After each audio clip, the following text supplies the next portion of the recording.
Right, this is a nice question because it displays a nice little twist in it which often occurs. And to understand the question, we need to maybe just do some little bit of background first. So leave the question for the meantime and have a look at this rather primitive diagram that I've got. Normally what we do is if we have a report, we base it on some database table in our database, which means that if there are 1,000 records in the table, all 1,000 records appear in the report. Which is normally the case, or often the case that we would want. We would base it on the whole table.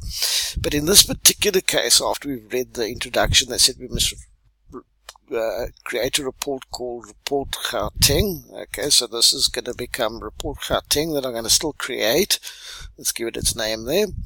It's based on this table called table data. Okay, that's fine. So it's based on table data, but there's a little bit of a catch coming up in the next bullet there.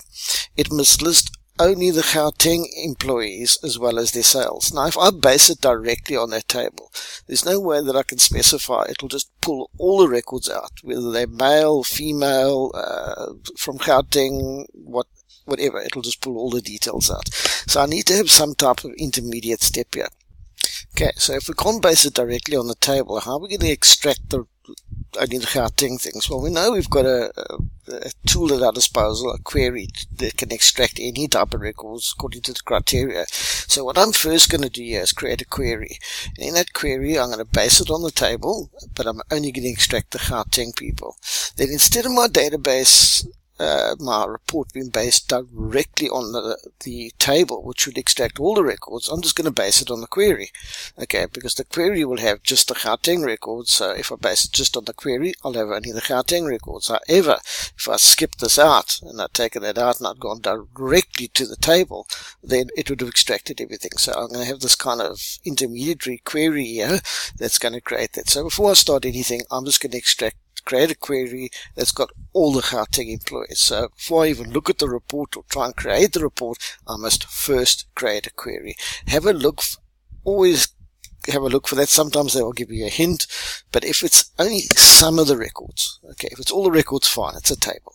If it's only some of the records, then you first of all going to have to create a query like we've got in this case. Right, we're not focusing on the report just yet. We need to get our query sorted out that's got all the information about the Gauteng people. Now you can either go into Query Design or Query Wizard, whichever makes you happiest. I find Query Wizard nice and quick to actually be able to use. I use a simple Query Wizard. I don't want to base it on a query. I want to base it on my table. Okay, because I want to base it on it. I will get my criterion. I'm just going to put all the information in, so that later on in the report I can always choose which fields I want in the report, because the report's going to be based on this. So I'm running it and I'm going to say next. Next, I'm going to give it a decent name so that when I write my report, so this is Gauteng query, so that I know that's what this particular query will only show the Gauteng people. I'm going to finish it.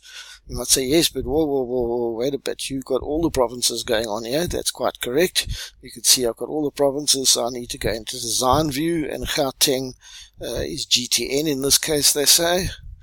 So I'm just under Gauteng, under province. Where have I got my province? Over here. I'm just going to have Gauteng in there. Just double check that your query actually runs correctly. Okay, I've only got the Gauteng people. So now what I'm going to do, I'm going to close this. And yes, I definitely want to save it. And now I'm actually ready to create my report. So you don't just jump into the report. In this case, you first of all have to create a query. Now, normally you would just create the report based on the table, but the reason being, as we've said a few times now, is that I only wanted certain records. And as soon as I only want the report based on certain records, it must be based on a query. Right, now I can go into this whole process of creating a report. So what I'm going to do is I'm going to go into my report wizard over here. Okay, and the first thing, and probably the most important thing is now, is what I base it on. Okay, if I base it on the whole table, that's going to give me everything. Now that's not what I want. I only want those records based on the Gauteng query. Which fields do I want? Well, I now need to actually go back to my question at this stage. Right, it must list the Gauteng employees as well as their sales. It's not immediately clear, but so what I would do as a minimum, I would just maybe put their surname, name, initial, and we also need at least to show their sales, because it's going to, so in other words, if I want to give my boss a list of the employees, it would be the names, the certain names, surnames, initials of the people, and their sales. So I would go back in here and say, right, I also want the sales. Okay, and right, but importantly, I've based it on my Gauteng query, which I wrote, because that'll only give me the Gauteng people. And next, is there anything that I have to do in terms of grouping or anything like that? No, it doesn't look like that. I also need to put in the average number of sales listed in the report. Okay, I'll deal with that once I've finished with my report. Next, there's no sorting required either. Could equally sort at this stage. I could put it in portrait or landscape at this stage. It doesn't matter. Okay, important, always name your reports as requested. Okay, always name your reports as requested. Don't be lazy and just use the default one. Right, report Gauteng, and I'm going to finish my report. Okay, and there we go. We've got, that's a report of the people that are my Gauteng report, and those people are actually all just from Gauteng. Now I want to go into design view, because I need to do a little bit of work, because they're asking me for some type of calculation. So I'm going to go into design view and have a look at my report. And just a couple of things to remind ourselves about the structure of a report when we look at a report. It's important to understand the different sections that we've got in reports, so that we've got an idea of what we're working with. The report header. If you imagine a report being printed out and having hundreds of pages, the report header is what appears on the top of the first page only. So if you had a pile of papers which represented a report, the very first page would have the report header on, and equally the report footer is on the very bottom of the last page. And then each page has headers for the different names of the fields, and a detail section with the surname, name, etc. And if I have to do any type of calculation that I need, I will use a text box. Okay, if you need to make your report footer a little bit bigger, you can there, or expose it. You can just drag it down. Don't freak out if you can't see it, just drag it. Right, to do any type of calculation, I use a text box control. Go to the controls and have a look at them here. If you're not sure what they are, they should be at the top there. And again, if you're not sure, just rest your mouse on it and say, well, okay, that's that. That's a text box control, and it essentially consists of two parts. Right, this one is the label, and this is the average number of sales. So we always try to put in meaningful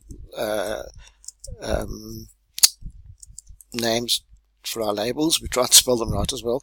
Average number of sales. Okay, so that would be... Okay, now my calculation.